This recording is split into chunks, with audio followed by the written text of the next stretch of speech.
2 महीने के बाद जब वहां गए तो वहां पाकिस्तान के जो गवर्नर थे उन्होंने उनको बिल्कुल फर्स्ट क्लास वार्म वेलकम दिया। और वहीं पे गवर्नर ने जब मीटिंग खत्म हुई तो बोला बाहर कुछ सैनिक है हमारे, वो आपसे मिलना चाहते हैं। तो वहीं एक पाकिस्तानी सैनिक था, अपना सर्राफा पगड़ी बड़ी सी पहन रखी थी उसने। जैसे ही सैम मानेकशॉ देखिए उन्होंने जाकर के पगड़ी लाकर के उनके पैरों में रख दी। सैम बोले मैं तो तुम्हें जानता भी नहीं हूं, कौन हो तुम? उठा के पगड़ी उनके वापस करी, उनको पहना दी। वो ऑफिसर की आंखों में आंसू थे, रो रहा था वो। हाँ, बोले कौन हो तुम, क्यों रो रहे हो भाई, मैं तुम्हें जानता भी नहीं हूं। तो बोले साहब मेरे 5 लड़के हैं और 5 के 5 मैंने पाकिस्तानी आर्मी में भर्ती कर दिए, और 5 के 5 आज बांग्लादेश में प्रिजनर ऑफ वॉर हैं। जिनको आपने हराया वो आज भी वहीं है, और मेरी उनसे लगातार चिट्ठी पे खूब वार्तालाप हो रही है, चर्चा हो रही है। फ्रीक्वेंटली मुझे उनसे लेटर्स मिलते हैं और मुझे बताया जाता है कि कैसे आप उनका ध्यान रख रहे हैं। आपने उनको कुरान दिया, आपने उनको गद्दे दिए, आपने उनको साफ बेड दिया, आपने उनको एंटी मस्किटो स्प्रे दिया, आपने उनको सुबह की चाय, दोपहर का नाश्ता, खाना सब दिया, साफ पीने का पानी दिया।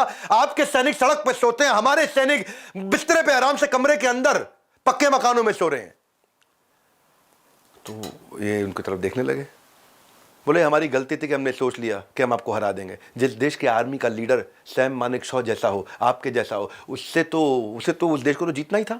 उस देश को कौन हरा सकता है? और हम ये बात कभी नहीं मानेंगे कि हिंदू लोग खराब होते हैं। आज हमने सीख लिया, कई बार हमारे यहाँ बोला जाता है कि इंडिया में गलत तरीके से व्यवहार किया गया। आज हम तो खुद अपनी आंखों से देख रहे हैं। सैम मानेकशॉ ने खैर बाद में आकर के भारत में भी बोली बात है कि मेरे को कई बार हमारे पॉलिटिशियंस ने बहुत गुस्सा किया कि तुमने पाकिस्तानी सैनिकों को अपने दामाद की तरह रख रखा है, हमारे सैनिकों को उतना ख्याल नहीं रखा। इनके कभी कभार इस व्यवहार से कुछ पॉलिटिकल लीडर्स, खासतौर से जो कांग्रेस के थे पुराने लीडर्स, उनके इनसे रिश्ते बहुत अच्छे नहीं रहे, जिसके कारण इनको बाद में वो इज्जत नहीं मिली जो उनको इज्जत मिलनी चाहिए थी। बहरहाल छठी इनकी philosophy, compassion not just passion. इनमें बहुत पैशन था, बहुत एनर्जी थी, बहुत पैशन था, पर साथ में कंपैशन भी था, बड़ा सॉफ्ट हार्ट भी था अपनी टीम के प्रति, अपनी टीम के साथ में बहुत हम्बल और बहुत हेल्पफुल थे। जब ये बटालियन के कमांडर थे ना, तो जैसे ही कोई नया ज्वाइनर आता था तो ये उसको रिसीव करने जाते थे, उसके बैग उठाते थे, कंधे पे बैग रख के उसके साथ साथ चलते थे। अब नया ऑफिसर आया, चेहरे से नहीं पहचान पा रहा है।